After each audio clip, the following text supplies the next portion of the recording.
भूल भुलैया।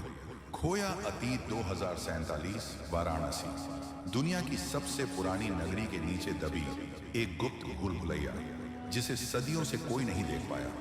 पुरानी किताबों में इसका जिक्र था, पर इसे खोजने की हिम्मत किसी ने नहीं की अब तक। ये कोई साधारण गुफा नहीं, ये समय का फंदा है। इतिहासकार विवेक मिश्रा और उनका असिस्टेंट करण एक गुप्त वैज्ञानिक प्रोजेक्ट के तहत इस भूल भुलैया की खोज में निकले थे।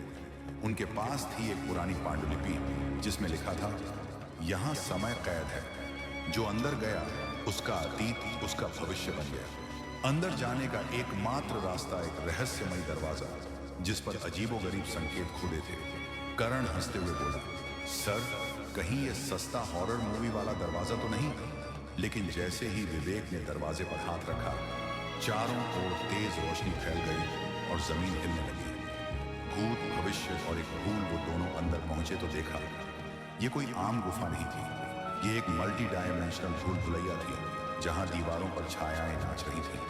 अचानक एक परछाई बोल पड़ी, तुम लौट नहीं सकते। करण घबराकर पीछे हटा।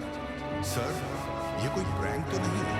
लेकिन विवेक को एहसास हो चुका था, वे अपने ही अतीत में फंस चुके हैं। यहाँ समय सीधा नहीं बल्कि घूमता हुआ चलता था। जाल में फंसी सच्चाई वो एक दरवाजे से आगे बढ़े और अचानक सामने वही प्राचीन राजकुमार खड़ा था जिसका नाम पांडुलिपि में लिखा था, अर्जुन देव। वह गुस्से से बोला, तुम भी उसी गलती को दोहरा रहे हो जो मैंने की थी। भूल भुलैया में समय के साथ खेलोगे तो खुद एक पहेली बन जाओगे। फिर बाहर निकलने का रास्ता क्या है? विवेक ने पूछा। राजकुमार मुस्कुराया, जिसे खोज रहे हो वही तुम्हें खत्म कर देगा। करण ने मजाक उड़ाते हुए कहा, भाई, ये राजकुमार कम और हॉलीवुड विलेन ज्यादा लग रहा है। पर जैसे ही उसने पीछे देखा, उसकी ही परछाई उसे घूर रही थी। रहस्य की चाबी विवेक ने पांडुलिपि के पन्नों को ध्यान से पढ़ा। भूल भुलैया से निकलने का एक ही तरीका है, खुद को भूल जाना। करण चौंक गया, मतलब हमें अपने अतीत को छोड़ना होगा, वरना हम इसी में फंस जाएंगे।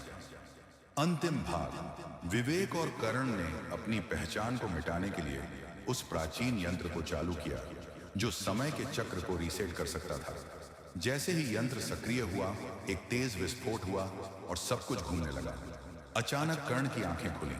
वो अपने ही घर के बेड पर था। विवेक ने मोबाइल उठाया। यह कौन सा साल है? मोबाइल की स्क्रीन पर लिखा था 1997। कर्ण चीखा, अबे, हम तो अपने अतीत में आ गए। अंत या एक नई शुरुआत। भूल भुलैया से निकलने के चक्कर में वे समय के और पीछे चले गए थे। अब सवाल यह था, क्या वे वापस जा पाएंगे या हमेशा के लिए खो जाएंगे?